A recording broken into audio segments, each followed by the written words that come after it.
Hello, listeners. This is Humam from AUIB FM 101.5.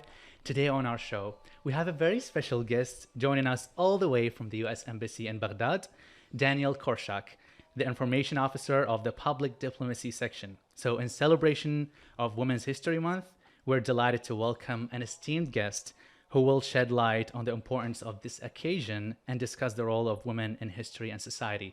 So without further ado, let's welcome our dear esteemed guest. So could you please first tell us a little bit about yourself and your role and responsibilities in the US at the US Embassy?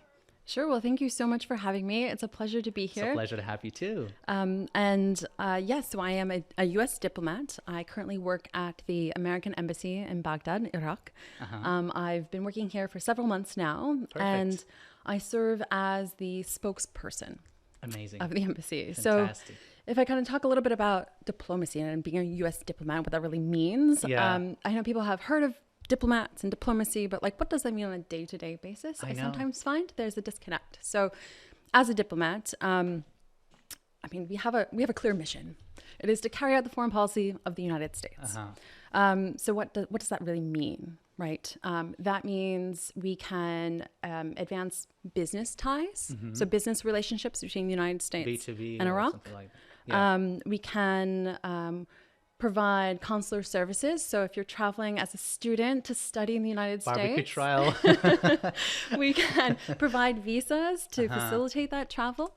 Sometimes we have exchange programs or educational opportunities that allow Iraqis and Iraqi students in particular to study in the United States. Scholarships. Exactly. So we do a lot of work to facilitate the relationship, not only as a country, so like in business or politics, but also to facilitate the relationships between people. We call them people-to-people ties, right? Exactly. When you go to the United States, you'll meet students, you'll meet professors, you'll understand the United States, hopefully in a better way. Yeah. And then you bring that information back. At the same time, you represent Iraq to the American people. That's exchanging cultures, exactly, and acting as a focal point between these two countries.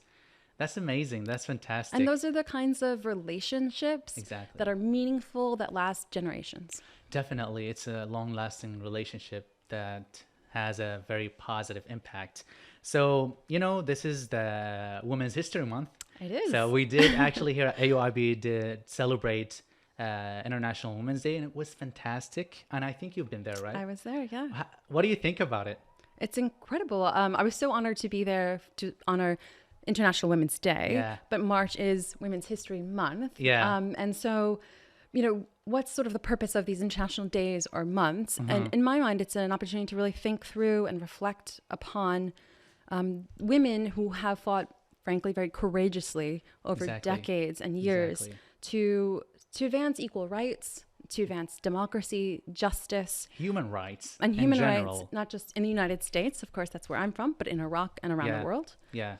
So I think it's really important for us to start to think through, what's the significance of that? And thinking through Women's History Month, and at least in the United States, and sometimes around the world as well. Definitely. History teaches us that when women are engaged, we see change. Women dismantle the status quo. Women are very often the ones leading the fight for democracy, for human rights, social change, justice. So I think it's a really important month for us to really think through the accomplishments, and while recognizing that maybe there's still a lot of work that needs to be done. And commemorating other women. Exactly. Yeah. And I think that's really important because we've learned that women's rights are fundamental to stable, secure, and prosperous societies. When you have societies that respect democratic institutions, human rights, equal rights, you really see countries that are more stable, prosperous, and safer for everyone. I know. Right? And I think that's why it's so important that women have full participation in their societies. And be treated equally as a human like anyone else. Exactly. And that's also why equal rights is such an important foreign policy component for the United States too. Exactly. So when it comes, in Iraq, a lot of women are actually affected by social norms, traditions. I don't know what's happening in the United States, but when it comes to, for example, rural areas or marginalized communities, marginalized communities, I think women are kind of affected by traditions, or they're forced to like young marriages. They're forced not to pursue education. So how does it happen there in the US? So do you face the same challenges? Like I said, I mean, women around the world face similar challenges. That could be underrepresentation. That could be certain barriers to working in certain sectors. That could be social restrictions or challenges that we all face, whether it's in the workplace, at home, around the world, basically. And the public generally. Yeah, of course. I mean, but a lot of the challenges are the same. And in that sense, I think it's really important for us as women to really understand that we need to work together, right? In partnership, in solidarity. Exactly. And that's why Women's History Month isn't just limited to the United States or just to Iraq. Yeah, for every woman around the world. Now, when it comes to the U.S. Embassy, like how does the U.S. Embassy in Baghdad commemorate Women's History Month? And what initiatives or events are being organized to raise awareness about this important occasion? Sure. That's a really great question. And as a spokesperson of the American Embassy, my primary role is to explain the United States to the public. I can do that through press, radio interviews like we're doing right now, but also through programs that we do. So one way that I think is really important is, as an American embassy, we're full of diplomats from diverse backgrounds and interests. And so for this month in particular, we're trying to highlight to the Iraqi public the different faces of the American embassy and related to Women's History Month. So the women of the embassy are on videos, for example, on social media, on our Facebook, Instagram, and Twitter accounts. So check us out. Yeah, we will definitely. And they're talking about their own stories. So sharing their experiences. What are their experiences working in diplomacy, a historically male-dominated field? Yeah. What are the great kind of career advice that they received? What female heroes do they have in diplomacy? What are the challenges that they've overcome? What is the kind of work that they're doing here in Iraq to support women's equal rights and to inspire? So that's just one small thing that we're doing to sort of show who we are as American diplomats, because as American diplomats, we represent the United States and all its diversity. Yeah, definitely. And so we're showcasing that as well through our social media videos. Amazing. So how long have you been here in Iraq? I arrived in August. Oh, so yeah, that's not a very long time. I just getting started. Yeah, so how did you find it? I mean, Iraq is an incredible place. I think my favorite part of being here is how welcoming the Iraqi people have been. They're so incredibly hospitable. And it feels like it's just ingrained in who they are as people, in their culture. And I've been so warmly welcomed here. It's been an incredible opportunity. I also think, and I said I'm just getting started, so there's a lot to see here. To come to what I've only learned in history textbooks is like the cradle of civilization. I know. That's remarkable. I know. It just feels like such a pleasure to be walking around on such history, world heritage. The first place on earth. Yes, exactly. So I hope to be able to see as much as I can and I mean, just experience the history and the culture of this incredible location. Yeah. I'm pretty sure you'll be amazed. I also really like especially the food. About the people. Oh, the food is amazing, actually. The food is amazing. It's so good. Yeah. And the people here are amazing as well. And they're very, very welcoming. They are. And I think you saw that at the event that we held by American Space and AUIB, which is the International Women's Day.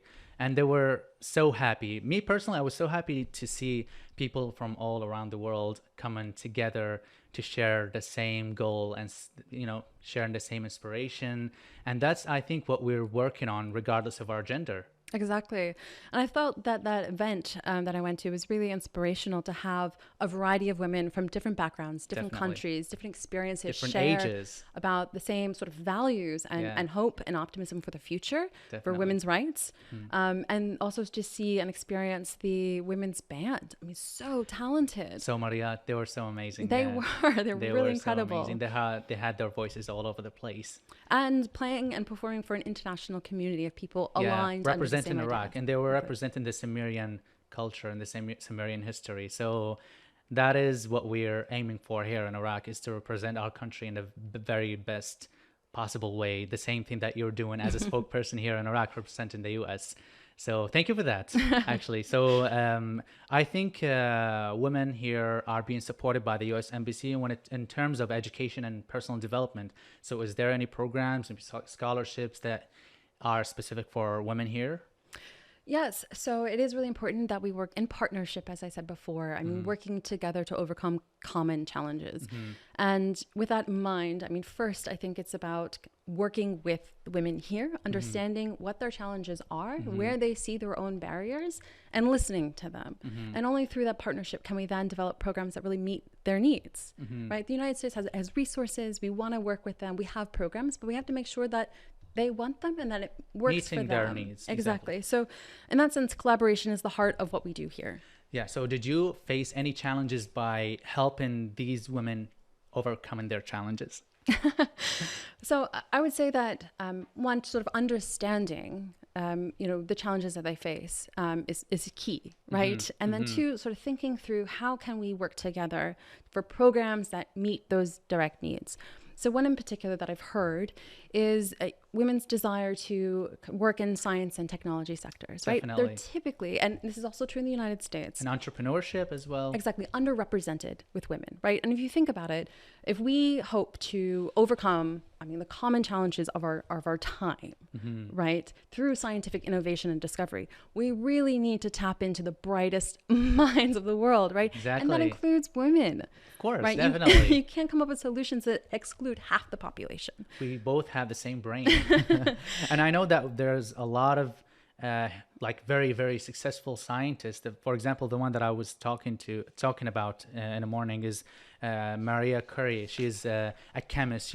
She's the first woman to win a Nobel Prize in physics and then a Nobel Prize in chemistry. So I think women are the same as us. So there's no difference.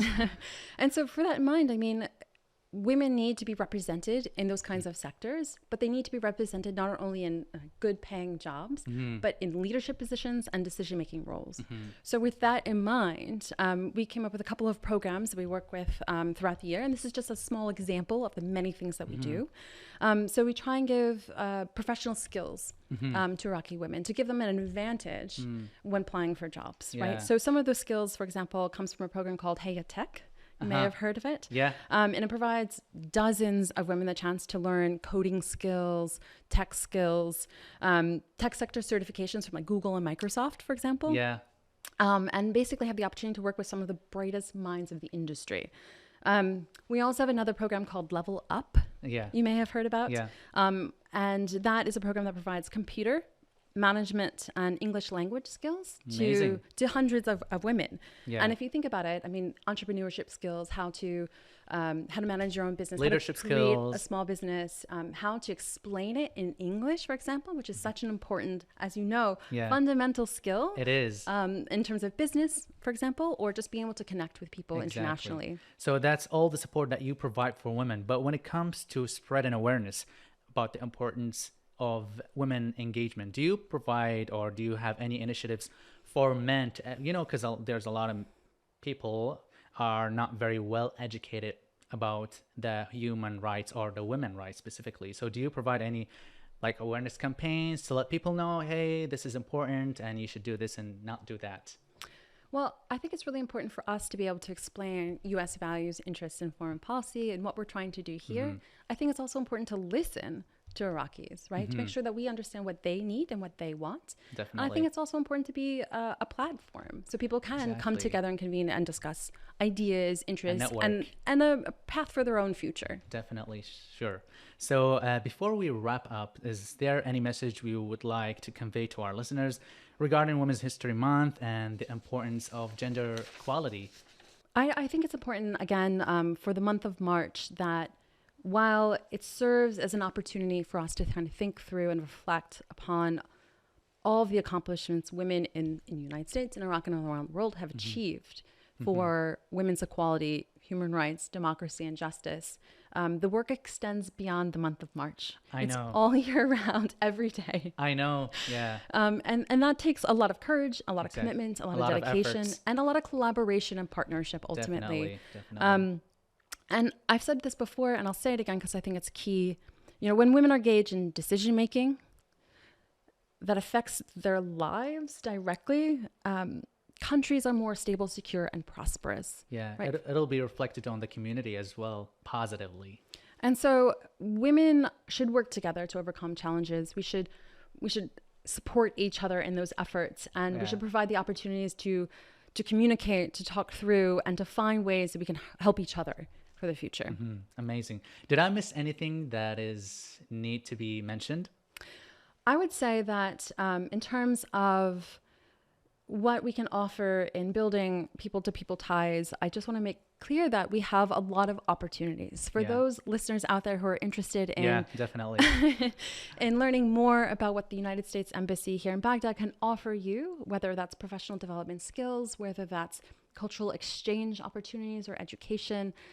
We provide a lot of opportunities that we would welcome anyone from Iraq to apply for. So whether that's Hayat Tech or for example, high school students who are interested in learning English in the United States, or if you want to go as a grad student to American University, or you're interested in staying here and learning about technology and coding skills. Exactly. We offer an array of opportunity, and we provide those options and announcements online. So you can check us out on our Facebook page, on Instagram, on Twitter. We announce when we're open for applications and these programmatic opportunities. Yeah, and us as a AUIB radio station, we're so happy to have organizations or people like you who support Iraqi people, Iraqi young individuals. And I think we're so happy to be the channel, the platform where we just spread more or share these programs, these initiatives. So AUIB is very proud to have you in our studio, and we're so proud that you're supporting our community, and we're so happy to be part of it and to share about it even more. So I just want to thank you. I think time is not enough. If I could talk hours with you, that wouldn't be enough because I really enjoyed it. So thank you so much for being in our studio, and I hope to see you again. Maybe you can talk about different initiatives, different programs that you provide here for our community. Well, thank you so much for the opportunity to be here and to speak with you. And I'm really proud to call you a partner in this. So thank you. Thank you so much. I'm real happy that.